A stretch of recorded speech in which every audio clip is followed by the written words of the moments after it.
জীবন ভরে সুদ খাইছি, ঘুষ খাইছি, বিভিন্ন সেক্টরে চাকরি করছি, দুর্নীতি যতদূর বাহুতি কুল হয়েছে আল্লাহর ফজলে ছাড়ি নেই।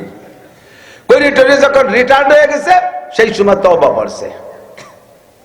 পুলিশের চাকরি টাকরি করে পেনশন এসে আস্তাগফিরুল্লাহ, আর কোনোদিন ঘুষ খাবো না। কে খাবো না? কয় চাকরি ছুটি গেছে। চাকরি থাকতে তুমি তওবা করো। মেম্বার সাহেব ফেল করে কয় যে আর কোনোদিন ওই বিজিএফ কাটবে সেটা খাবো না। কে খাবো না? কয় 6 ভোটে ফেল করছে। তাহলে পাশ করলে তুমি তওবা হচ্ছে না।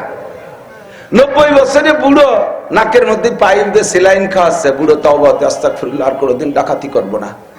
কে করবা না? কয় উঠার বল নাই, হাঁটুতে জোর নেই। 90 বছরে বুড়ো আস্তাগফিরুল্লাহ, আর কোনোদিন জিনা করবো না। কে? কয় যে আর করার সময় নেই তো, ডায়াবেটিস 32। তাহলে শক্তি থাকতে তুমি তওবা করো নাই, তওবা করছো অসময় এসে।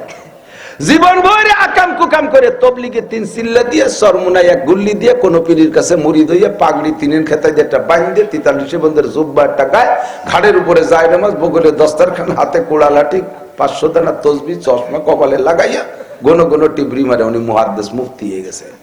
ফতোয়া দেয় মৌলবী লাগে কোন সাগে, মৌলবী লাগে কোন সাগে। আলেমরা কি করে, হুজুররা কি করে? 4 তলা টিফিনকারি পাঠায় নিয়েছে, পাবলিকের বাড়ি পাঠায় দেয়, 4 তলা করে পাঠায় খাবার দেয়, জায়গায় বসে খাইয়ে খাইয়ে পেট ডলে। মৌলবীরা কি রে? মৌলবীরা কি করে? মৌলবীরা হলো প্রোডাক্টার, মৌলবীরা হলো টেকনিশিয়ান। মৌলবীরা কি করে? আমাদের এদিকে এখানে বেকারি আছে না, বেকারির ভিতরে বিস্কুট, কেক, পাউরুটি ইত্যাদি বানায় না, যারা বানায় তাদেরকে বলে টেকনিশিয়ান। যারা বানায় ভিতরে বসে দিনের বেলা কি ব্যানে করে আবার তারাই বেশি বেড়ায়?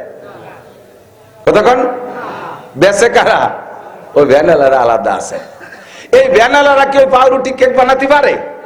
ওরা পারে প্যাডেল মেরে মেরে ওগুলো বেশি বেড়াতে, কালেকশন করে ওরা, ঠিক না? তো 4 ঘন্টা টেকনিশিয়ানরা পাউরুটি কেক বানায় টানাইয়া থুইয়া ওরা নাক ডেকে এসির রুমের মধ্যে যে ঘুমাচ্ছে, মোটা বেতন ওকে, মোটা বেতন ওকে। আর ওরা যা বানায় দিয়েছে তাই এই খরার মধ্যে দিয়ে, রোদির মধ্যে দিয়ে, ঝড় তুফানের মধ্যে দিয়ে বেঁচিয়ে বেঁচিয়া আরো টাকা কালেকশন করার সময় কত গেঞ্জাম ফাসাদ করা লাগে। নাক বসকায় ফেলা দিয়েছে, চাকা পাম ছাড়িয়ে দিয়েছে, খোলাতি খোলাতি বৃষ্টির মধ্যে দিয়ে ঠেলতে ঠেলতে আই নিয়ে টাকা কয়টা এনে দিয়েছে, ওকে দিয়েছে 10 ভাগের 1 ভাগ, আর মোটা বেতন ওকে। এইভাবে ওরা বেঁচে বেঁচে খাইয়ে মোটামুটি সংসার চালায় রাখতেছে। এখন কিছুদিন পর এর মধ্যে হিংসে ঢুকছে। মাত্র 4 ঘন্টা কয়েন রুটি মুটি বানায়, শীতে শুয়ে তাই মোটা বেতন নেয়, আর আমরা দেশ ভরে ঘুরে বেড়াই। ও টেকনিশিয়ানকে লাগে কোন সাগে? টেকনিশিয়ানকে লাগে কোন সাগে? টাকা তো আমরা কামাই করি, বাড়ি বাড়ি দাঁড়ে দাঁড়ে দোকানে দোকানে যাবে, জল বৃষ্টি উপেক্ষা করে সবকিছু আমরা করে নিয়েছি। উন্ডা হয় যে 3-4 ঘন্টা একটু বিস্কুট বানায়, শীতে শুয়ে দেয়, আর মোটা বেতন নেয়, ওকে লাগে কোন সাগে? এইগুলো যদি বেশকি বাড়ে তাহলে কেমন লাগে কন্ত দেই? তা ঠিক আছে, তোকে যদি খারাপ লাগে তাই তুই রুটি বানায় খা, তোরা কেক বিস্কুট বানায় নে, তা তো পারবা না বানাতি। কথা কন না কেন? তোরা তো তা পারবি না, বানাবি তো এরা, বেশবি তোরা। যদি তোদের বেশকিও খারাপ লাগে, এদের পর অভিযোগ লাগে, যা ভ্যান খান তুই বাড়ি যা। যদি গেটি গুল্লি দিয়ে খেদায় দেয় তারপরে করি খাবি নাকি? গেটি গুল্লি তো যদি তাড়ায় দেয় যে তোর বেশি খারাপ লাগে, টেকনিশিয়ানদের পর অভিযোগ, মালিকের উপরে অভিযোগ, উনি বৈষম্য করে, তাহলে যা বের হ, আমার এখানে মাল তৈরি হবে, যার দরকার সে নিয়ে যাবে না। একটা মালও পড়ে থাকবে না, দোকানদাররা এসে সেখান থেকে নিয়ে যাবে। আগে নিত তো, এখন না ভ্যানে পৌঁছায় দেয়, ঠিক না? ও দোস্ত, উলামায়ে কিরামরা বসে কারখানার ভিতরে আপনাদের 4 তলা ভরে পাঠানে ভাত খাইয়া, এরা গাঁজা খায় না, এরা ভাতই খায়, ভাতের ফলাফলও দেখায় দেয়। বাংলাদেশের কোন সেক্টর বিশ্বের কাছে নাম্বার 1 হতে পারে নাই, কোন ডিপার্টমেন্টে 1 নাম্বার হতে পারে নাই। খেলোয়াড়কে পাঠায় দেয় বিশ্বকাপ আনতে, একটা 4 বাঙ্গা কাপড় নিয়ে আসতে পারে না। আতল বাঙ্গা একটা বাঙ্গা 4 কাপড় আনতে, বিশ্বকাপ তো দূরের কথা। আমি নিজে দেখছি, আমি যাইতেছি এয়ারপোর্টের থেকে সিলেট যাবো, চট্টগ্রাম যাবো, আর ওরা যাচ্ছে বিদেশে। এই দল ধরে এমপি মন্ত্রীরা কি সুন্দর ভাবে আগায় দিচ্ছে। এই যে ব্যাগে বাংলাদেশে পতাকা, বৈঠেই পতাকা, ক্রিকেটে পতাকা, কুটোই পতাকা, মাথায় বান্ধা পতাকা, গেঞ্জি প্যান্ট সব জায়গা বাংলাদেশের পতাকা। এরা কারা কোথায় যায়? এরা বাংলাদেশের টাইগার যাচ্ছে শ্রীলঙ্কা, হরিণ শিকার করতে যাচ্ছে টাইগার। তারপরে ওখান থেকে যাবে ইন্ডিয়া, ও জায়গার কয়টা ধরে নিয়ে যাবে পাকিস্তান। 3 দেশের হরিণ শিকার করে টাইগাররা আসবে। আমার সাথে দেখা পেলে তোমার চেনে, হুজুর দোয়া করে নেবার, একটু দোয়া টোয়া করে দিছি। খেলার জন্য দোয়া আনলেন? খেলা না, ওরা যাও একটা কিছু করে জিতে আসুক, লাইথু লাথি জিতে আসুক, খেমসো খেমসি জিতে আসুক। জিততেই তো পারে না, সে গুনাহ খাতা যাওয়াই পরে তওবা মানে উড়াতে বা জিতিয়া চুপ। 15 দিনের ম্যাচে গেছে, 15 দিন চলে যায়, 16 দিন চলে যায়, 1 মাস চলে যায়। আমি ওকে দেখা হয়েছে বিদায় ওই সময় একটু খবর বেশি রাখতেছিলাম যে এরা কি কি জিতিয়া নেয়। পরে আইসে কবে তাও জানি না। পরে ওই খেলা দেওয়া পাঠিয়ে গেলেন যে এই যে টিম এই তারিখে গেল 3 দেশের হরিণ শিকার করতে টাইগাররা, কোন জায়গাতে কি জিতিয়ে আনলো তা তো দেখলাম না, কবে কিভাবে আসলো। ওই 3 জায়গাতে ঠকে গেছে, পরে এদের ভেনে ভেনে বাড়ি চলে গেছে মনে হয়, এই জন্য কেউ টের পায়নি। কোন জায়গায় জিততে পারো না। আমরা এই জায়গায় বসে 3 তলা 4 তলা টিফিনকারী ভাত আপনারা পাঠায় দেন, খাইয়ে আমরা পেট ডলি না। আল্লাহর রহমতে সারা পৃথিবীর কাছে প্রত্যেকবার বাংলাদেশের সন্তানরা 1 নম্বর পুরস্কার নিয়ে আসতেছে, ঠিক না? হাফেজ মুয়াজ, হাফেজ তাকরিম, এমন করে প্রত্যেকবার যেই যায় সেই সৌদি আরব যে জায়গা কোরআন শরীফ নাজিল হইছে, যে জায়গা থেকে নবী পাককে মেরাজে নিয়ে গেছে, দারে উম্মে হানি বলে, বাবে উম্মে হানি, এই উম্মে হানির ঘর ছিল যে জায়গা, ওই জায়গা প্রতিযোগিতা, সেই জায়গা থেকে মক্কার ছেলেরা বাংলাদেশের ছেলেকে সাথে পারে না, নাম্বার 1 এরা। আল্লাহ যার কামিয়াবি কল্যাণ ভালাই চান, মাইয়ুরিদিল্লাহু বিহি খায়রান ইউফাক্কিহু ফিদ্দীন, আল্লাহ তাআলা তাকে দ্বীনের বুঝ দান করেন, দ্বীনের কাজ করার সুযোগ ও তৌফিক তাকেই আল্লাহ তাআলা দান করেন। এমনিতেই 24 ঘন্টা কওমি মাদ্রাসায় কোরআনের তিলাওয়াত হতে থাকে। অভিযোগ হতে পারে যে 24 ঘন্টা হয় তো ছাত্ররা ঘুমোয় না, খায় না, বাথরুমে যায় না। যতক্ষণ সজাগ থাকে ততক্ষণের ব্যাপারে আর কোনো অভিযোগ আমি করি না, আমি সচক্ষে দেখি, আমি তো মাদ্রাসার হুজুর। তো ঘুমের সময়টাও তেলাওয়াত করে, এই প্রশ্নটা জবাবই দেই। আমারও মাদ্রাসা আছে, বাড়ির কাছে মাদ্রাসা, রাতের বেলা যাই মাদ্রাসায়, মাহফিল শেষ করে রাত 1টা 2টা 3টা, এক এক দিন এক এক রকম হয়ে যায়। অনেক সময় বাসায় ঢোকার আগে মাদ্রাসায় ঢুকি, বেশিরভাগ আমি ঢুকেই আমার বাম পাশে মাদ্রাসার ভিতরে, বাম পাশে হেফজখানা, টিনের ঘর। তো এই যে দেখি সব ছেলে ঘুমাচ্ছে, হুজুরও ঘুম, মাঝে মাঝে এ জায়গায় একটা ছেলে, ও জায়গায় একটা ছেলে তিলাওয়াত করে উঠতেছে। ওই ঘুমের মধ্যে সে ঘুমাচ্ছে, স্বপ্নে দেখতেছে দিনের বেলা বা সজাগ থাকতে যে সবকটা পড়ছিল ওই সবক সে স্বপ্নেও পড়তেছে। এ জায়গায় একজন পড়ে ওঠে, ও জায়গায় একজন পড়ে ওঠে। পরে দেখি যে সেও নাক ডেকে ঘুমাচ্ছে, কিন্তু ঘুমের মধ্যে তার তিলাওয়াত চালু রয়েছে। এভাবেই আল্লাহর রহমতে সবসময় এখানে কোরআনে কারিমের তিলাওয়াত হয়। কাজেই মাদ্রাসা, কওমি মাদ্রাসাগুলো জান্নাতের বাগান। জান্নাতের ভিতরে যা যা পাবেন তার অনেক কিছু এখানে পাবেন, জান্নাতের ভিতরে যা পাবেন না তার অনেক কিছু এখানে পাবেন না। জান্নাতের মধ্যে মিথ্যে কথা নাই, এখানে মিথ্যে কথা নাই। জান্নাতের মধ্যে বিড়ি, সিগারেট, মদ, গাঁজা, ইয়াবা, ফেন্সিডিল এগুলো নাই, মাদ্রাসার মধ্যে সেগুলো নাই। জান্নাতের মধ্যে বেহায়াই, বেশরমি নাই, এর ভিতরে তা নাই। জান্নাতের ভিতরে গালাগালি, কাজাকাজি নাই, মাদ্রাসার মধ্যে সেগুলো নাই। জান্নাতের ভিতরে চুরি, ডাকামি, ডাকাতি, লুচ্চমি, বদমায়েশি নাই, মাদ্রাসার মধ্যে আল্লাহর রহমতে তা নাই। জান্নাতের ভিতরে একে অপরকে দেখলে সালাম দেবে, আসসালামু আলাইকুম, আসসালামু আলাইকুম। জান্নাত এখানেও সেইভাবেই দেখবেন যে ঢুকেই পাবেন সালাম। তো সব মিলিয়ে দেখা যায় এটা একটা জান্নাতি পরিবেশ।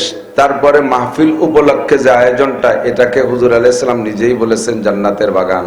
হুজুর বলেন, ইজা মারারতুম বিরিয়াজিল জান্নাহ ফারতাউ, যখন তোমরা জান্নাতের বাগানের পাশ দিয়ে হেঁটে যাবে তখন বিড়ি খাতি খাতি বা বাদাম খাতি খাতি, চানাচুর খাতি খাতি মুখ বন্ধ হয়ে চলে যাইও না, ওর থেকে 2টা ফল পাকড়া ছিঁড়িয়ে খাইও। জান্নাতের বাগানে ফল ধরে রয়েছে আর তুমি মুখ বন্ধ করে চলে যাবা, একেবারে ওরকম যাইও না, কিছু ফল পড়ুক ছিঁড়ে পুড়িয়ে খাইও। সাহাবায়ে কেরাম বললেন, হুজুর দুনিয়া জান্নাতের বাগান কোন জায়গা? হুজুর বললেন, হেলাকুজ জিকির, যেখানে আল্লাহর বড়ত্বের আলোচনা হয় ওই মজলিসটাই হলো জান্নাতের বাগান। একটু বলি সুবহানাল্লাহ। জান্নাতীদের যে সিফাত আর গুণ বৈশিষ্ট্যগুলো বলেছি তার অনেকগুলো আপনারা যতক্ষণ এখানে আছেন এতক্ষণ আপনাদের মধ্যে বিরাজ করতেছে। এখানে বসে যত বড় বিড়ি করো হোক, বিড়ি খাবে না, ঠিক না? অনেকে বিড়ির এত মহব্বত বিড়ির সাথে যে একটা শেষ করে ওদের পাশায় যে আর একটা ধরায় রাখে, মাঝে গ্যাপ না যায়। এরকম নেশাদার মানুষও যদি এখানে বসা থাকে, সে ওয়াজের ভিতরে মজে গেলে আর সেই বিড়ির কথা মনে থাকে না, ঠিক না? অনেকে আছে পাঠার চাইতে বেশি কাজাকাজি করে, পাঠায় আর কট্টুক কাজায়, তার চাইতে বেশি গালাগালি কাজাকাজি করে। এখানে যতক্ষণ বসে থাকে অতক্ষণ মুখ খারাপ করে না, ভাষা খারাপ করে না। জান্নাতীদের ভিতরে সহমর্মিতা, সহদরদ আছে, একে অপরকে খুব যত্ন আহ্বান করে, একে অপরকে খুব শ্রদ্ধা করে, সম্মান দেবে জান্নাতীরা। আপনারা যখন যাবেন দেখবেন। তো এর মধ্যেও তাই আছে, জায়গা হচ্ছে না, একটু আগায় আগায় বসে আরেকজনটা জায়গা করে দেয়, এটা জান্নাতীদের সিফাত। যদি জান্নাতীদের সিফাত হয় একটু আগায় বসেন, যদি জান্নাতি হতে হয়। যেহেতু জান্নাতের বাগানে বসছেন, কাজে জান্নাতীদের কিছু বৈশিষ্ট্য আপাতত আমরা দেখাই দিই, যা আমরা জান্নাতীদের মতো আমরা আগায় বসি, আর এক ভাই পিছিয়ে এসে বসতে জায়গা পাবে। যদিও দিনের বেলা মাশাআল্লাহ ভাবতেও হুজুরও পারে না, আমিও পারি না। আমি মনে করছি যে ছাত্রপত্র নিয়ে একটু গল্প সল্প করে চলে যাব। তো আলহামদুলিল্লাহ, আনন্দের বিষয় হলো যে জিনিসের পিছনে বর্জন যত বেশি, সে জিনিস থেকে অর্জনও তত বেশি। আর যার পিছনে বর্জন বেশি, তার প্রতি মহাব্বত আর দরদ ও ভালোবাসা তত বেশি। 500 টাকা পুঁজি ব্যবহার করে কোনো ব্যবসায়, 500 টাকা যদি পুঁজি ব্যবহার করেন, ডেলি তার থেকে 5000 টাকা ব্যবসা হবে এ আশা করা যায় না, ঠিক না? সর্বোচ্চ 500ই হোক বা 1000ই হোক, দুর্নীতি করলে না 1000 খানিক বাড়াই নিলাম, কিন্তু 500 টাকার পুঁজি খাটাইয়া 5000 টাকা ব্যবসা হবে এ আশা করা যায় না। 5 লাখ টাকা পুঁজি খাটাইলে 5000 10,000 টাকার লাভের আশা করা যায়। ও বর্জন যেমন বেশি হবে, অর্জনও তার থেকে তেমন বেশি হবে। রাতের বেলা মাহফিলে আমাদের বর্জন খুব একটা বেশি না, শুধুমাত্র কিছুক্ষণের ঘুম বর্জন। আর দিনের বেলা আমাদের ইনকামের সোর্সকে বন্ধ রেখে, আয়ের উৎসগুলোকে স্থগিত রেখে তারপরে আশা লাগে আখেরাতকে কামাই করার জন্য। তো এজন্য রাতের মাহফিলের চাইতে দিনের মাহফিলে বর্জন যেহেতু বেশি হবে, আশা করি অর্জনও বেশি হবে। যেটা হুজুর আলাইহিস সালাতু ওয়াস সালাম নিজেই বলেছেন, সাহাবায়ে কিরামদেরকে নিয়ে হুজুর বসা, তো সাহাবায়ে কিরাম তো মনের কথা হুজুরের কাছে খুলে খুলে বলতেন আর সব কিছু বিস্তারিত জেনে নিতেন। যেহেতু হুজুর বলে দিয়েছেন, আনা খাতামুন নবিয়্যিন লা নবিয়্যা বাদি, আমি শেষ নবী, আমার পরে আর কোনো নবী আসবেন না। আগের নবীরা চলে গেছে, আর পরে যিনি আসতেছেন তার সম্পর্কে ভবিষ্যৎবাণী দিয়ে গেছেন। মুসা আলাইহিস সালাম চলে গেছেন, যাওয়ার সময় বলে গেছেন আমার পরে দাউদ নবী আসবে। দাউদ আলাইহিস সালাম চলে যাওয়ার আগে বলে গেছেন আমার পরে আমার ছেলে সুলাইমান নবী হবে। সুলাইমান আলাইহিস সালাম চলে গেছেন, তারপরে একের পর এক ভবিষ্যৎবাণী দিতে দিতে আসছে ঈসা আলাইহিস সালাম আসবে। ঈসা আলাইহিস সালামও চলে যাওয়ার সময় বলে গেছেন যে যতটুকু বাকি থাকলো, আমি যতটুকু পড়াই গেলাম, আমি চলে যাওয়ার পরে মিন বাদ ইসমুহু আহমদ, আমার পরে যিনি আসবেন তার নাম হবে আহমদ মুহাম্মদ সাল্লাল্লাহু আলাইহি ওয়াসাল্লাম, ওয়া হুয়া খাতামুন নবিয়্যিন, তিনি হবে শেষ নবী।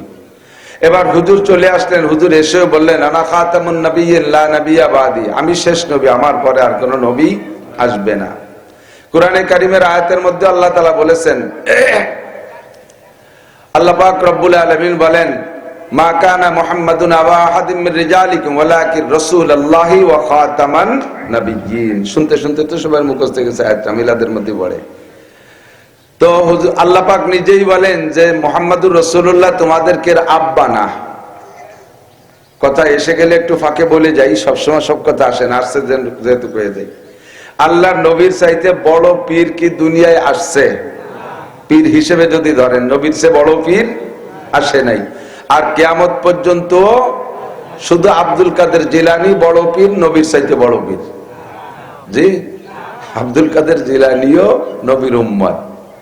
এমনকি হাদিসের মধ্যে আছে, ইবনে মাজাহ আছে, বুখারী শরীফে হাদিস আছে, হুজুর বলেন আমি নবী হয়ে আসার পরে যদি আদম থেকে নিয়ে ঈসা পর্যন্ত সমস্ত নবী রসুলকে আবার আল্লাহ তাআলা পাঠায় দেন, আমি নবী হওয়ার পরে, আমি বেঁচে থাকি আর মারা যাই, আমি নবী হয়ে নবুয়তি পাওয়ার পরে যদি সব নবী রসুলকে আল্লাহ ফরজান ধরে নাও, আবারও যদি দুনিয়ায় পাঠায় দেয়, পাঠানোর ক্ষমতা তো আল্লাহর আছে, যেমন ঈসা আলাইহিস সালামকে পাঠাবেন, সব নবী রসুলকে যদি আল্লাহ তাআলা আবারও দুনিয়ায় পাঠায় দেয়, তাহলে সমস্ত নবী রসুল যার যার কিতাব আর যার যার শরীয়তের দাওয়াত দিতে পারবে না।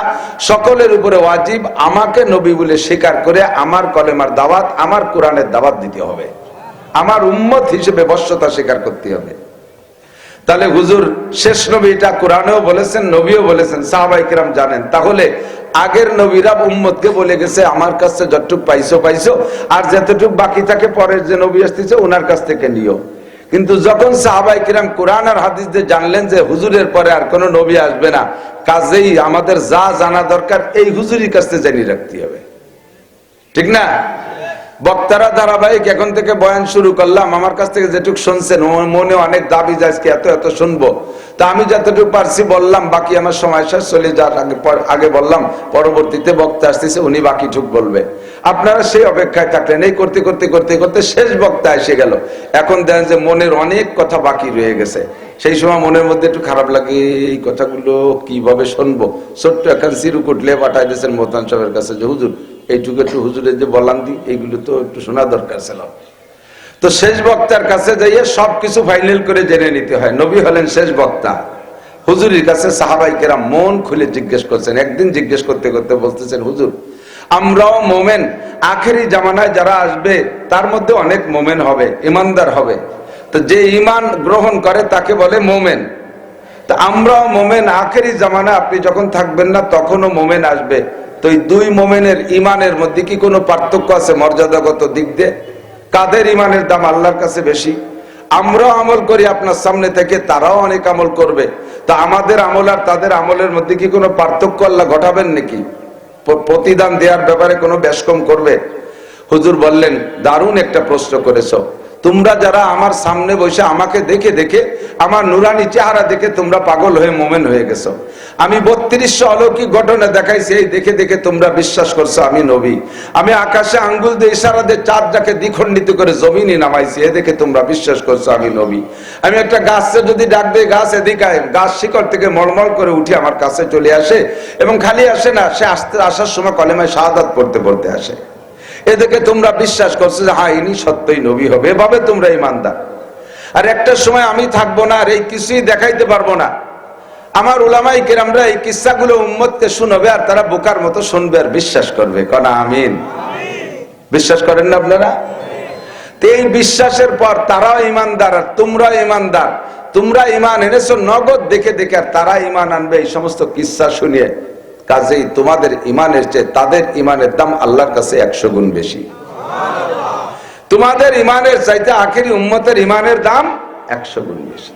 এবং আমলের পার্থক্য কেমন? হুজুর বলেন, তোমাদের আমলের চেয়ে তাদের আমলের পার্থক্য শুনে নাও।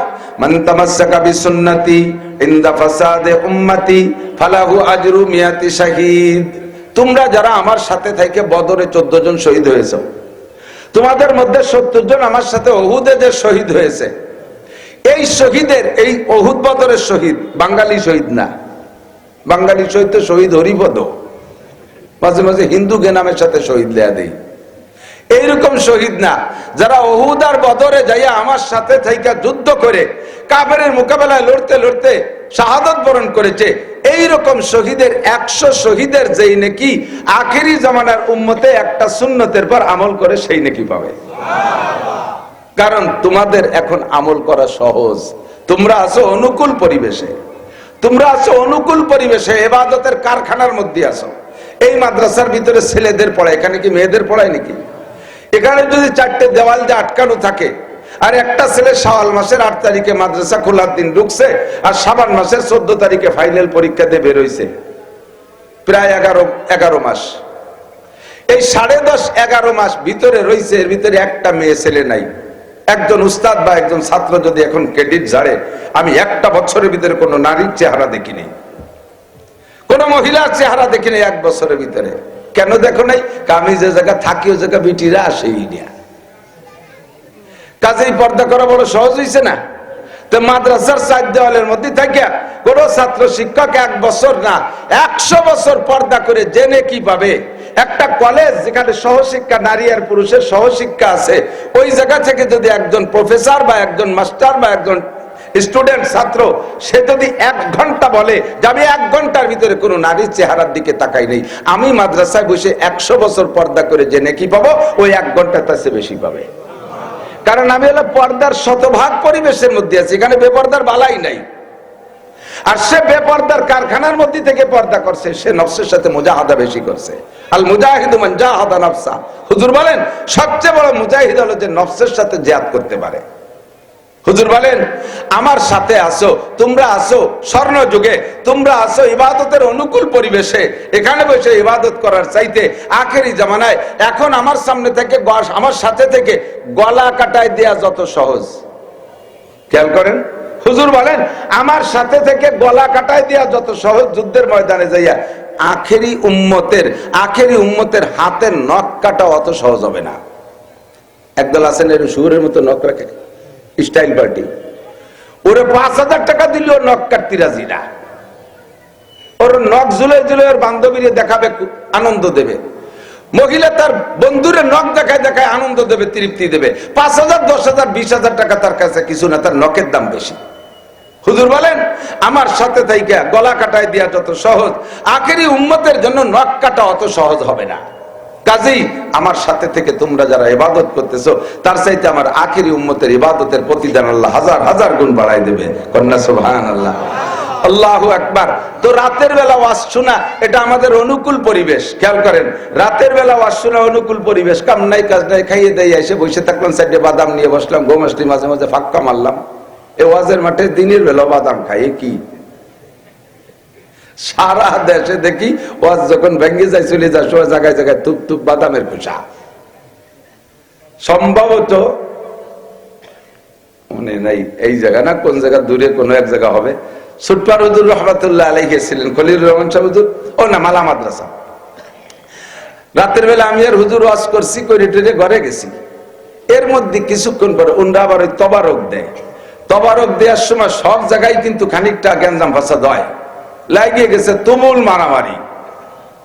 একজন কয়েছে কি হলো, কি দেন কি হলো? হুজুর কয়েছে এতক্ষণ যা শুনছে তাই আমল করতেছে, ওয়াজের আমল করতেছে। তো এখানে ওয়াজ করি, মাঝে মাঝে বাদামের খোসার পর আমল করে। একসাথে দুই কাজ ভালো হয় না, খুব লক্ষ্য করে শুনতে হবে। খেয়াল করবেন না ইনশাআল্লাহ? তো আল্লাহ পাক রব্বুল আলামিন আমাদেরকে জাগতিক কিছু কাজ বিসর্জন দিয়ে আখেরাত অর্জনের জন্য আসার বসার তৌফিক দিয়েছেন। ছোট বড় সকলেরই কম বেশ কাজ থাকে দিনের বেলা, আর দিনের কাজ দিনের বেলা। দিন দুই ভাবে উচ্চারণ করি আমরা, মানে উচ্চারণ একইভাবে করি, লিখতে গেলে দুই রকম লিখি। দিন রাতের যে দিন, এটা দয়ের শিকারের ন দন্তন ন দিন, আর ধর্মদিন যে দিন, এটা দয় বফালা দীর্ঘিয়ার ন দিন। কিন্তু আমরা বাংলায় উচ্চারণ অতটা পার্থক্য করে করি না। আরবিতেও ঠিক আছে, উর্দুতে বলে দিন, দালনুন যে দিন, এই দিন মানে হলো রাত দিন। আর ধর্মদিন যে দিন, এটা আরবিতে লেখার সময় লেখে দাল ইয়ে নুন দিন, দিন মানে ধর্ম। যেহেতু আমরা উচ্চারণে পার্থক্য করি না, এই জন্যই একই সাথে বলি যে দিনের কাজ দিনের বেলা, দিনের কাজ দিনের বেলা বিসর্জন দিলে ইনশাআল্লাহ নেকি আমরা বেশি পাবো। আল্লাহ তাআলা আমাদের নসিব করে, বলেন আমিন। সময় আসর পর্যন্ত অল্প কিছু আমলের কথা বলার চেষ্টা করবো ইনশাআল্লাহ। আল্লাহ পাক রব্বুল আলামিন বলেন, কুল, হে নবী উম্মতকে বলে দাও। এই কুল শব্দ কোরআন শরীফের ভিতরে খুঁজলে পাবেন 332 বার। 332 বার কুল শব্দ আসছে। যে বিষয়গুলো ইম্পর্টেন্ট ওইগুলো বলার জন্য আল্লাহ নবীকে আদেশ করছে, কুল এইটা বলেন, কুল ওইটা বলেন, কুল এইটা বলেন, কুল ওইটা বলেন, কুল আউযু বিরাব্বিন নাস, কুল আউযু বিরাব্বিল ফালাক, কুল হুয়াল্লাহু আহাদ, কুল ইয়া আইয়ুহাল কাফিরুন, কুল লা ইজতামাআতিল ইনসু ওয়াল জিন, কুল লাউ কানাল বাহরু মিদাদাল লিকালিমাতি রাব্বি, কুল হাল ইয়াস্তাবিল লাযিনা ইয়ালামুনা ওয়াল লাযিনা লা ইয়ালামুন। এরকম করে 332টা কথা আল্লাহ তাআলা জরুরি মনে করে নবীকে অর্ডার করছে, বলো। তার মধ্যে একটা কুল আল্লাহ পাক বলছেন, কুল নবী উম্মতকে বলে দাও, আতিউল্লাহ, তোমরা আল্লাহর হুকুমের অনুসরণ করো। খুব বুঝতে হবে এর দিকটা। কান গতানুগতিক ভাবে কিছু কথা আমরা বলতে তাহলে থাকি, যে কথাগুলোর ভিতরে আমরা কখনো ঢুকি না। অনুসরণ আর অনুকরণ একটা কথা বলি না, অনুসরণ আর অনুকরণ, অনুসরণ আর অনুকরণের মধ্যে পার্থক্য আছে। অনুসরণ মানে মনে করা, স্মরণ মানে মনে করা। আমি চক্ষু বন্ধ করে অনুসরণ করি আমার আব্বাকে। কি আব্বা কি করতেন? আব্বা দাড়ি রাখতেন, আব্বা সপ্তাহে একবার মোজ পরিষ্কার করতেন, আব্বা মাসে একবার চুল পরিষ্কার করতেন, আব্বা সপ্তাহে একবার নখ কাটতেন। চক্ষু বন্ধ করে এগুলো দেখি। আমার আব্বা এই টাইমে ভাত খাইতেন, আমার আব্বা এই টাইমে গোসল করতেন, আমার আব্বা এই টাইমে মসজিদে যাইতেন, এমন করে আব্বা ওযু বানাইতেন। এগুলো মনে করা, এগুলো মনে করা, এর নাম হলো অনুসরণ। এ মনে করে বসে রলেন, করলেন না আপনি। আব্বা যা যা করতে এগুলো আপনি অনুসরণ করে মনে করে করে আপনি সেগুলো করলেন না, এর নাম হলো অনুসরণ। আর এই অনুসরণ মোতাবেক অনুকরণ, আব্বা যা করেছে তার কর্ম অনুযায়ী কর্ম করার নাম হলো অনুকরণ। এই কথাটা পার্থক্য করে বোঝার জন্য একটু অনুরোধ করতেছি। কের কথা বা কাজকে মনে করার নাম অনুসরণ, আর কথা বা কাজকে হুবহু করার নাম অনুকরণ। আল্লাহ পাকের কোন কথার অনুকরণ করা যায় না, কারণ আল্লাহ পাক কিছু করে দেখায় নাই। আল্লাহ নামাজ পড়ে দেখায় নাই যে তার নামাজ অনুযায়ী নামাজ পড়বো, রোজা রেখে দেখায় নাই যে তার রোজার অনুকরণ করব। আল্লাহ হজ করে দেখায় নাই তার হজের অনুকরণ করব। আল্লাহ নিজে হাতে যাকাত দিয়ে দেখায় নাই যে তার যাকাতের অনুকরণ করব।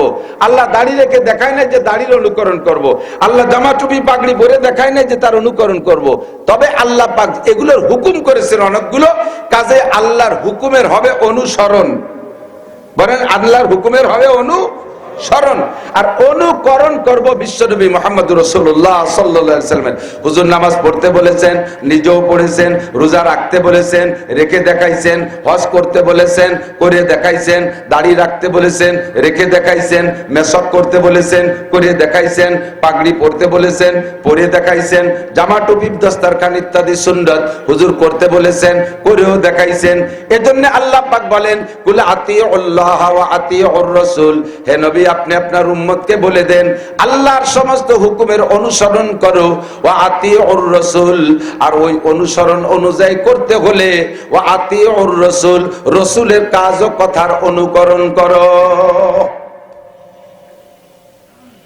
আর কি এবার আমরা জিজ্ঞেস করতে পারি, আমরা বলতে পারি, অভিযোগ করতে পারি, সব অভিযোগ আর প্রশ্নের জবাব আল্লাহ ১৫০০ বছর আগে কোরআনে কারিমে দিয়ে রাখছে।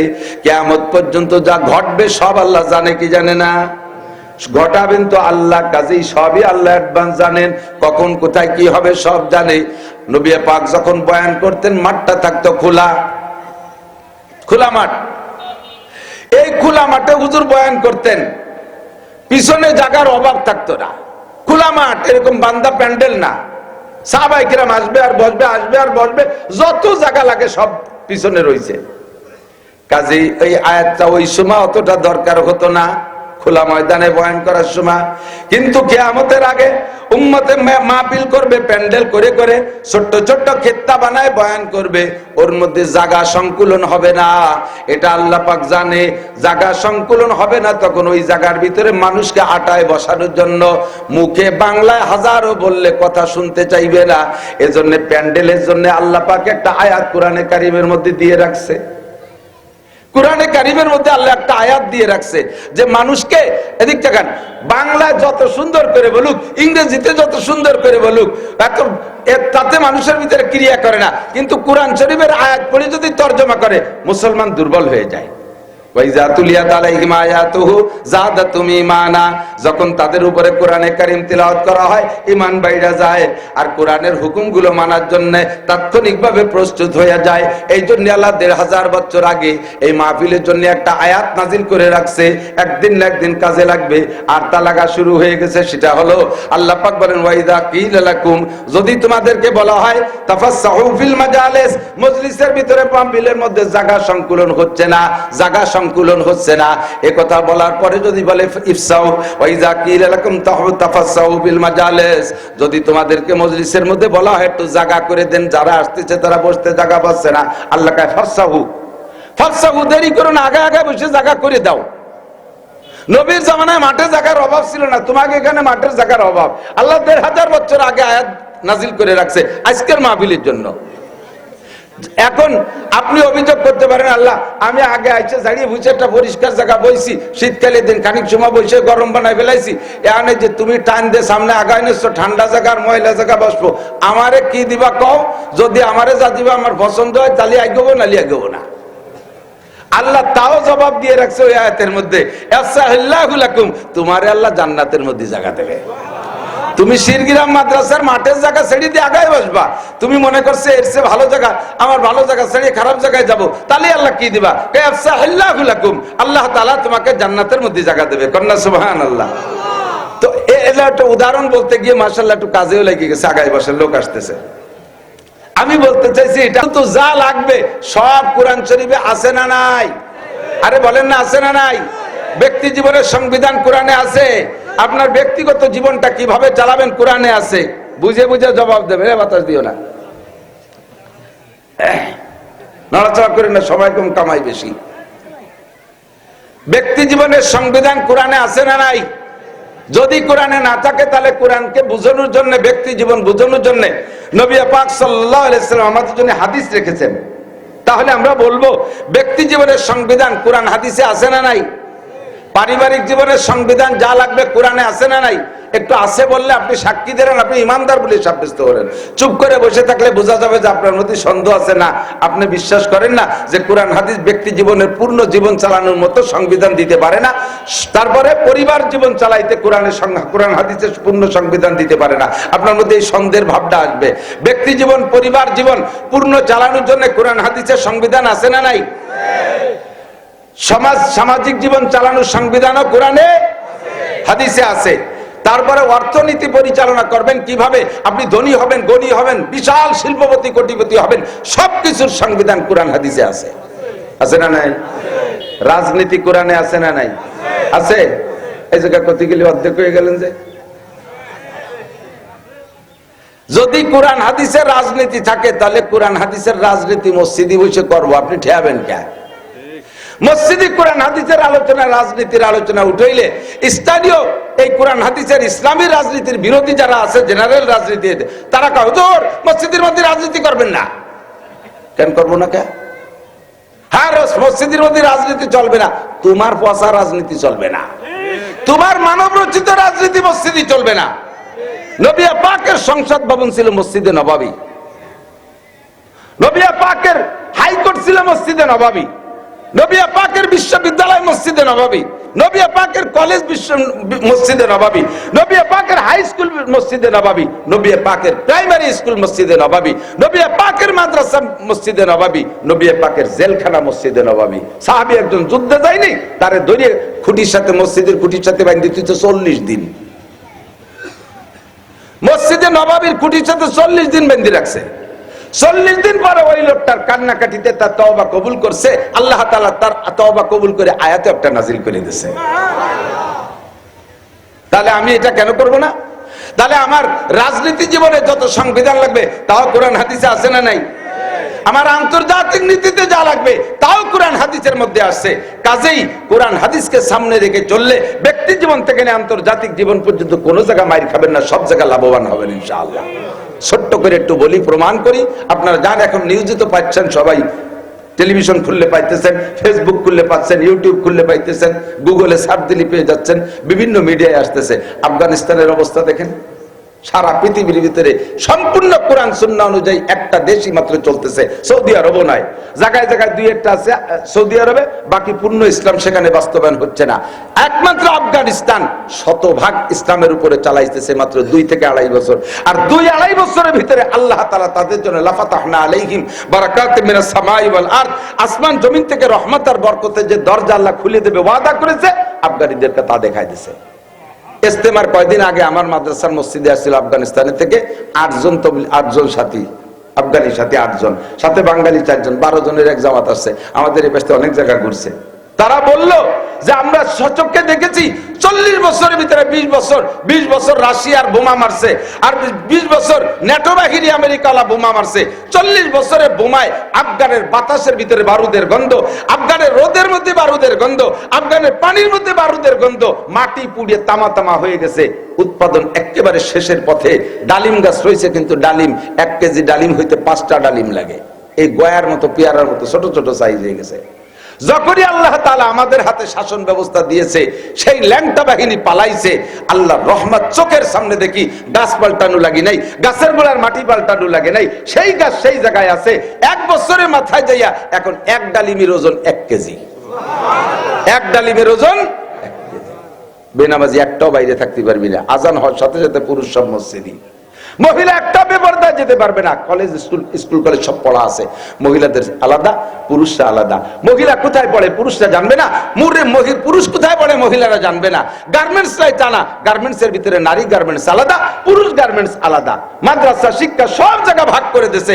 জেনার বিচার কোরআন সুন্নাহ অনুযায়ী, চোরের বিচার কোরআন সুন্নাহ অনুযায়ী, ঘুষখোরের বিচার কোরআন সুন্নাহ অনুযায়ী, সুদখোরের বিচার কোরআন সুন্নাহ অনুযায়ী। সমস্ত জায়গায় কোরআনকে বাস্তবায়ন করেছে, হাদিসকে। আল্লাহ তাআলা যা ওয়াদা করেছেন তোমাদের জন্য আসমান জমিন থেকে রহমত আর বরকতে সব দরজা খুলে দেব, আল্লাহ তাআলা দিয়ে দিয়েছেন। কিয়ামত পর্যন্ত যা হবে হইছে সব আল্লাহ তাআলা কোরআন হাদিসের মধ্যে দিয়েছে। একই আপনার আছে তো? আলহামদুলিল্লাহ, বিশ্বাস আছে তো? এবার নবী পাক সাল্লাল্লাহু আলাইহি ওয়াসাল্লামকে আল্লাহ পাক বলে দিয়েছে যে উম্মতে জানতে চাইবে আল্লাহর হুকুমের অনুসরণ আর নবী পাকের হুকুম আর কাজও হুকুমের অনুকরণ। তো যারা সাহাবায়ে কিরাম সামনে আছে তারা না রাসূলকে দেখে দেখে অনুকরণ করতেছে, কিন্তু কিয়ামত পর্যন্ত তার নবী থাকবে না। তখন সেই কালের মানুষরা কারে দেখে অনুকরণ করবে? সেই সময় কাকে দেখে অনুকরণ? বলা হয়েছে নবীকে দেখে অনুকরণ করো। তো নবী তো সবসময় থাকবেন না, সেই সময় কার অনুকরণ করব? এই প্রশ্নের জবাব দিয়ে আল্লাহ তাআলা শিখিয়ে দিয়েছে। ওই আয়াতের মধ্যে লেখছে ওয়া উলিল আমরে মিনকুম, এবং তখন তোমরা করবা তোমাদের ভিতরে শরীয়ত সম্মত, শরীয়তের দৃষ্টিতে সবচেয়ে বিশেষজ্ঞ উলামায়ে কিরাম যারা আছে, ইসলাম বিশেষজ্ঞ, কোরআন জানে, হাদিস জানে, পরিপূর্ণ শরীয়ত জানে যে সকল উলামায়ে কিরাম, এবং নিজেরা জানা অনুযায়ী আমল করে, তোমরা তাদের অনুকরণ করবা। হুজুর বলেন সাল্লু কামা রাআইতুমুনি উসাল্লি, যেমন তোমরা নামাজ পড়ো আমাকে যেমন নামাজ পড়তে দেখো সেরকম। সাহাবায়ে কিরাম বললেন হুজুর আমরা তো আপনাকে দেখতেছি নামাজ পড়তেছেন যেরকম সেরকম পড়তেছি, আপনি চলে যাওয়ার পরে এই হুকুমের পর আমল করবে কিভাবে? তারা তো আপনারা দেখবে না। বলা রয়েছে আপনি যেমন নামাজ পড়বেন আপনারা দেখে নামাজ পড়বো, তাই আমরা পড়তেছি, তারা তো আপনারা দেখবে না, তাহলে তারা কিভাবে আপনার নামাজ পড়বে? হুজুর বলেন ইন্নাল উলামা ওয়ারাসাতুল আম্বিয়া, সমস্ত উলামায়ে কিরাম নবীদের অ্যাসিস্ট্যান্ট, নবীকে অনুকরণ করাও যে উলামায়ে কিরামকে অনুকরণ করাও যা, নবীকে অনুকরণ করাও তা। কাজেই উলামায়ে কিরাম নবীর নকশে কদমে চলে, কোরআন হাদিস পড়ে তারা সেই অনুযায়ী চলে। উলামায়ে কিরামের নামাজ দেখলে সাধারণ পাবলিকই বুঝে নিতে পারবা যে এটাই হলো মুহাম্মদুর রাসূলুল্লাহ সাল্লাল্লাহু আলাইহি ওয়াসাল্লামের নামাজ। নবীর রোজা দেখে সেভাবে উলামায়ে কিরামের রোজা দেখে রোজা রাখো, তারা তাহলে বুঝবা যে এটাই রাসূলের রোজা। উলামায়ে কিরামের দাড়ি দেখে দাড়ি রাখো, বুঝবা যে এটা নবীওয়ালা দাড়ি। উলামায়ে কিরামের টুপি দাড়ি পাগড়ি দেখে সেভাবে আমল করো, বুঝবা যে এটাই হলো নবীওয়ালা আমল। এবার হুজুর বলেন, আল্লাহ পাক আরো বলেন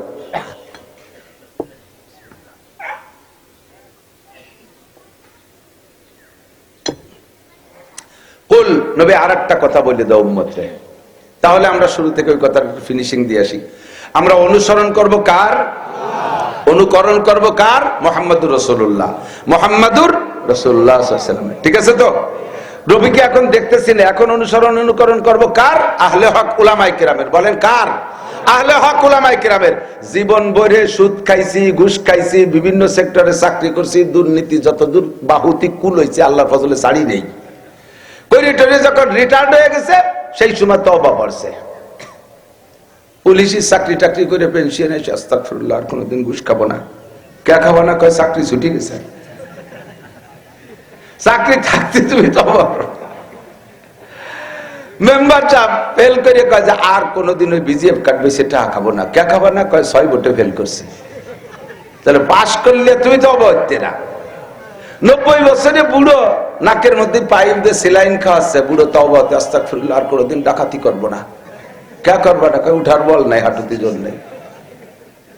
90 বছরে বুড়ো আস্তাগফিরুল্লাহ, আর কোনোদিন জিনা করবো না। কে কয় যে আর করার সময় নেই তো, ডায়াবেটিস 32। তাহলে শক্তি থাকতে তুমি তওবা করো নাই, তওবা করছো অসময় এসে। জীবন ভরে আকাম কুকাম করে তবলিগে 3 সিল্লা দিয়ে, সরমুনায় 1 গুল্লি দিয়ে, কোন পীরের কাছে মুরিদ হইয়া পাগড়ি 3 খেতায় যেটা বাঁধে, 43 বন্ধের জুব্বা একটা গায়ে, ঘাড়ের উপরে যায় নামাজ, বগলে দস্তারখান, হাতে কোড়া লাঠি, 500 দানা তসবিহ, চশমা কপালে লাগাইয়া গোনো গোনো টিবরি মারে উনি মুহাদ্দিস মুফতি হয়ে গেছে। ফতোয়া দেয় মৌলবী লাগে কোন সাগে, মৌলবী লাগে কোন সাগে। আলেমরা কি করে, হুজুররা কি করে? 4 তলা টিফিনকারী পাঠায় নিছে, পাবলিকের বাড়ি পাঠায় দেয়, 4 তলা ভরে পাঠায় খাবার দেয়, জায়গায় বসে খাইয়ে খাইয়ে পেট ডলে। মৌলবীরা কি রে? মৌলবীরা কি করে? মৌলবীরা হলো প্রোডাক্টার, মৌলবীরা হলো টেকনিশিয়ান। মৌলবীরা কি করে? আমাদের এদিকে এখানে বেকারি আছে না, বেকারির ভিতরে বিস্কুট, কেক, পাউরুটি ইত্যাদি বানায় না, যারা বানায় তাদেরকে বলে টেকনিশিয়ান। যারা বানায় ভিতরে বসে দিনের বেলা কি ব্যানে করে আবার তারাই বেশি বেড়ায়? কতক্ষণ বেচে কারা? ওই ভ্যানালারা আলাদা আছে। এই ভ্যানালারা কি ওই পাউরুটি কেক বানাতে পারে? ওরা পারে প্যাডেল মেরে মেরে ওগুলো বেশি বেড়াতে, কালেকশন করে ওরা, ঠিক না? তো 4 ঘন্টা টেকনিশিয়ানরা পাউরুটি কেক বানায় টানাইয়া থুইয়ে ওরা নাক ডেকে এসির রুমের মধ্যে যে ঘুমাচ্ছে। মোটা বেতন ওকে, মোটা বেতন ওকে। আর ওরা যা বানায় দিয়েছে তাই এই খরার মধ্যে দিয়ে, রোদের মধ্যে দিয়ে, ঝড় তুফানের মধ্যে দিয়ে বেঁচিয়ে বেঁচিয়ে আরো টাকা কালেকশন করার সময় কত গ্যাঞ্জাম ফাসাদ করা লাগে। নাক বসকায় ফেলা দিয়েছে, চাকা পাম ছাড়িয়ে দিয়েছে, খোলাতি খোলাতি বৃষ্টির মধ্যে দিয়ে ঠেলতে ঠেলতে আই নিয়ে টাকা কয়টা এনে দিয়েছে, ওকে দিয়েছে 10 ভাগের 1 ভাগ আর মোটা বেতন ওকে। এইভাবে ওরা বেশি বেশি খাইয়ে মোটামুটি সংসার চালায় রাখতেছে। এখন কিছুদিন পরে এর মধ্যে হিংসে ঢুকছে। হ্যাঁ, মাত্র 4 ঘন্টা কয়েন রুটি মুটি বানায়, শীতে শুয়ে তাই মোটা বেতন নেয়, আর আমরা দেশ ভরে ঘুরে বেড়াই। ও টেকনিশিয়ানকে লাগে কোন সাগে? টেকনিশিয়ানকে লাগে কোন সাগে? টাকা তো আমরা কামাই করি। বাড়ি বাড়ি দাঁড়ে দাঁড়ে দোকানে দোকানে যাবে, জল বৃষ্টি উপেক্ষা করে সবকিছু আমরা করে নিয়েছি। উন্ডা হয় যে 3-4 ঘন্টা একটু বিস্কুট বানায়, শীতে শুয়ে দেয় আর মোটা বেতন নেয়, ওকে লাগে কোন সাগে? এইগুলো যদি ভেসকি বাড়ে তাহলে কেমন লাগে কন্ত দেই? তা ঠিক আছে, তোকে যদি খারাপ লাগে তাই তুই রুটি বানায় খা, তোরা কেক বিস্কুট বানায় নে, তা তো পারবা না বানাতি। কথা কন না কেন? তোরা তো তা পারবি না, বানাবি তো এরা, বেসপি তোরা। যদি তোদের বেসপিও খারাপ লাগে, এদের পর অভিযোগ লাগে, যা ভ্যান খান তুই বাড়ি যা। যদি গেটি গুল্লি দিয়ে খেদায় দেয় তারপরে করি খাবি নাকি? গেটি গুল্লি তো যদি তাড়ায় দেয় যে তোর বেশি খারাপ লাগে, টেকনিশিয়ানদের উপর অভিযোগ, মালিকের উপরে অভিযোগ, উনি বৈষম্য করে, তাহলে যা বের হয়, আমার এখানে মাল তৈরি হবে, যার দরকার সে নিয়ে যাবে না। একটা মালও পড়ে থাকবে না, দোকানদাররা এসে সেখান থেকে নিয়ে যাবে। আগে নিত তো, এখন না ভ্যানে পৌঁছায় দেয়, ঠিক না? ও দোস্ত, উলামায়ে কিরামরা বসে কারখানার ভিতরে আপনাদের 4 তলা ভরে পাঠানে ভাত খাইয়া, এরা গাঁজা খায় না, এরা ভাতই খায়, ভাতের ফলাফলও দেখায় দেয়। বাংলাদেশের কোন সেক্টর বিশ্বের কাছে নাম্বার 1 হতে পারে নাই, কোন ডিপার্টমেন্টে 1 নাম্বার হতে পারে নাই। খেলোয়াড়কে পাঠায় দেয় বিশ্বকাপ আনতে, একটা 4 বাঙ্গা কাপ নিয়ে আসতে পারে না। আতল ভাঙ্গা একটা ভাঙ্গা 4 কাপ আনতে, বিশ্বকাপ তো দূরের কথা। আমি নিজে দেখছি, আমি যাইতেছি এয়ারপোর্টের থেকে সিলেট যাবো, চট্টগ্রাম যাবো, আর ওরা যাচ্ছে বিদেশে। এই দল ধরে এমপি মন্ত্রীরা কি সুন্দর ভাবে আগায় দিচ্ছে। এই যে ব্যাগে বাংলাদেশে পতাকা, বৈঠেই পতাকা, ক্রিকেটে পতাকা, কুটোই পতাকা, মাথায় বান্ধা পতাকা, গেঞ্জি প্যান্ট সব জায়গায় বাংলাদেশের পতাকা। এরা কারা কোথায় যায়? এরা বাংলাদেশের টাইগার যাচ্ছে শ্রীলঙ্কা, হরিণ শিকার করতে যাচ্ছে টাইগার। তারপরে ওখান থেকে যাবে ইন্ডিয়া, ও জায়গার কয়টা ধরে নিয়ে যাবে পাকিস্তান। 3 দেশের হরিণ শিকার করে টাইগাররা আসবে। আমার সাথে দেখা পেলে তোমার চেনে, হুজুর দোয়া করে নেবার, একটু দোয়া টোয়া করে দিছি। খেলার জন্য দোয়া হলেন, খেলা না, ওরা যাও একটা কিছু করে জিতে আসুক, লাথু লাথি উড়িয়ে জিতে আসুক, খেংসো খেংসি উড়িয়ে জিতে আসুক। জিততেই তো পারে না সে, গুনা খাতা যাওয়াই পরে তবাই মানে ওরাতে বা জিতে আসুক। 15 দিনের ম্যাচে গেছে, 15 দিন চলে যায়, 16 দিন চলে যায়, 1 মাস চলে যায়। আমি ওকে দেখা হয়েছে বিদা, ওই সময় একটু খবর বেশি রাখতেছিলাম যে এরা কি কি জিতিয়ে আনে। পরে আইসে কবে তাও জানি না। পরে ওই খেলা দেওয়া পার্টি করলাম যে এই যে টিম এই তারিখে গেল 3 দেশের হরিণ শিকার করতে, টাইগাররা কোন জায়গাতে কি জিতিয়ে আনলো তা তো দেখলাম না, কবে কিভাবে আসলো। ওই 3 জায়গাতে ঠকে গেছে, পরে এদের ভেনে ভেনে বাড়ি চলে গেছে মনে হয়, এই জন্য কেউ টের পায়নি। কোন জায়গা জিততে পারো না। আমরা এই জায়গায় বসে 3 তলা 4 তলা টিফিনকারী ভাত আপনারা পাঠায় দেন, খাইয়ে আমরা পেট ডলি না। আল্লাহর রহমতে সারা পৃথিবীর কাছে প্রত্যেকবার বাংলাদেশের সন্তানরা 1 নম্বর পুরস্কার নিয়ে আসতেছে, ঠিক না? হাফেজ মুয়াজ, হাফেজ তাকরিম, এমন করে প্রত্যেকবার যেই যায়, সেই সৌদি আরব যে জায়গা কোরআন শরীফ নাজিল হইছে, যে জায়গা থেকে নবী পাককে মেরাজে নিয়ে গেছে, দারে উম্মে হানি বলে, বাবে উম্মে হানি, এই উম্মে হানির ঘর ছিল যে জায়গা, ওই জায়গা প্রতিযোগিতা, সেই জায়গা থেকে মক্কার ছেলেরা বাংলাদেশের ছেলেকে সাথে পারে না, নাম্বার 1 এরা।